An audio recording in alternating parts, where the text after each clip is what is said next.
Russia China still military wise, global economic wise, पैसे wise, influence wise बहुत दूर है, राइट? तो वेनेजुएला के साथ तो I don't know why they were in thinking कि these guys will be able to save them, but Ukraine का सोचना is probably not very bad because America का इन्फ्लुएंस है all around the world.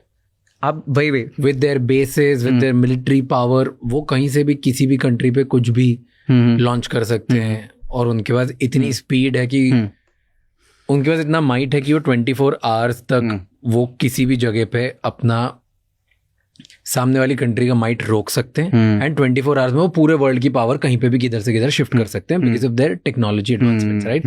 So zone of influence is not gonna be very difficult for them. आप financial power भी बात करो तो EU के ऊपर अमेरिका का बहुत इन्फ्लुएंस है in terms of finances as well, so they can control the finances as well near Ukraine.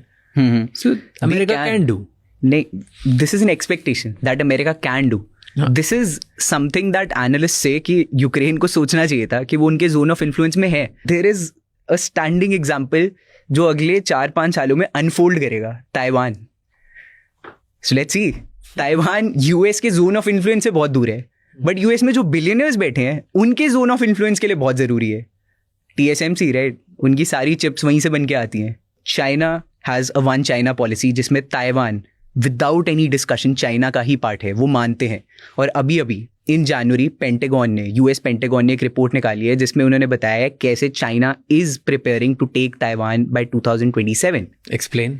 China का तीसरा एयरक्राफ्ट कैरियर अभी बन के आया है and they are clear with it कि वो इसी पर्पस के लिए डिज़ाइन हुए और वो बाकी 2 एयरक्राफ्ट कैरियर से बहुत एडवांस है. ऑल्दो वो US के एयरक्राफ्ट कैरियर्स जितना स्ट्रॉन्ग नहीं है वो नहीं है. But I will tell you the most interesting thing ये हुआ है, Pentagon is saying this, right, कि चाइना वहां पे अपनी प्रेजेंस इस हिसाब से बढ़ा रहे हैं कि by 2027 they can take Taiwan. तो US का रिस्पॉन्स क्या होना चाहिए कि आप रीजन में मिलिट्री बहुत ज्यादा बढ़ा रहे हो, राइट? बट जो US की नेशनल सिक्योरिटी स्ट्रैटेजी आई है वो बिल्कुल भी ऐसा नहीं कर रही है. US की प्रेजेंस वहां पे कुछ भी ऐसे सब्सटैंशियली नहीं बढ़ रही है, थोड़ी चीजें इधर उधर, बस दैट्स इट. US अपनी प्रेजेंस वहां नहीं बढ़ा रहे. US वांट्स कि जापान, साउथ कोरिया और ताइवान अपने आप कि हम उनको डिफेंस पैकेजेस दे दे, सब कुछ दे दे और तुम अपने आप संभाल लो वहां पे. So this is a very important thing कि पेंटागन कह रहे हैं कि भाई वो हो सकता है वहां पे कुछ. और US एसेट्स कोई, हाँ, US की अप्रोच क्या है कि वो ताइवान को पोर्क्यूपाइन बनाना चाहते हैं. There is this strategy in geo strategy ही, पोर्क्यूपाइन. क्या होता है? ऐसा होता है कि आप किसी कंट्री को इतना डेंजरस बना दो कि उसको इन्वेड करने में सामने वाले का दम निकल जाए, इकोनॉमिकली, पॉलिटिकली वो बिल्कुल ही इन रुइंस हो जाए. वो आप कैसे करते हो कि आप ताइवान को ऑफ कोर्स बहुत सारे डिफेंस पैकेजेस दे दो जिससे वो चाइना को फॉर डेज फाइट कर सकते हैं, राइट?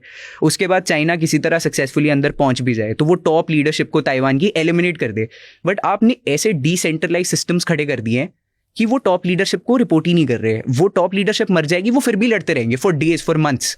आप सिविल रेजिस्टेंस आर्मीज बना दो कि लोग आके सड़कों पे, आप कुछ भी होगा ऐसा अटैक तो आप गिव अप नहीं करोगे, सरेंडर नहीं करोगे, आप लड़ते जाओगे.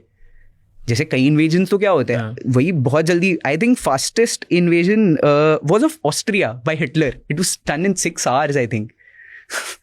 तो या तो आप जितना ज्यादा इसको एक्सटेंड कर सकते हो. इंडिया ने बांग्लादेश 12 दिन में ले लिया था, 90,000 प्रिजनर्स ऑफ वॉर. वो how difficult it would be और how bad it would be for us, for India, अगर US और पाकिस्तान दोस्त बन जाते हैं बहुत strong. It can be a very it's a warning sign. हमें वार्निंग साइन ले लेना चाहिए बिकॉज क्या होता है, अभी ऑपरेशन सिंदूर के टाइम पे पाकिस्तान के पास सैटेलाइट एक्सेस था डायरेक्ट, किसका? चाइना का. इनफैक्ट हमारी भी बेका साइन हो रखी है US के साथ जिसमें हमें रियल टाइम अपडेट्स मिलने चाहिए US सैटेलाइट्स के थ्रू, बट हमें नहीं मिले थे फॉर सम रीज़न. हमें कमर्शियल सैटेलाइट कंपनीज से व्यू लेने पड़े. हमारे पास रियल टाइम अपडेट्स नहीं आ रही थी जो भी ऑपरेशन सिंदूर के बाद सारा टाइम था.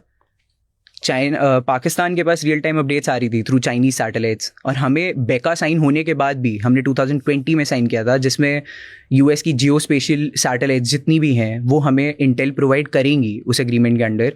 बट वो केस टू केस बेसिस पे डिफर भी करता है. तो I don't know the exact reason, but जितना मुझे पता है वो यही था कि हमें कमर्शियल सैटेलाइट डेटा एक्सेस करना पड़ रहा था. थैंक यू सो मच ये क्लिप एंड तक देखने के लिए. अगर आपको और भी ऐसी क्लिप्स देखनी है तो राज शमानी क्लिप्स चैनल को सब्सक्राइब कर लीजिए.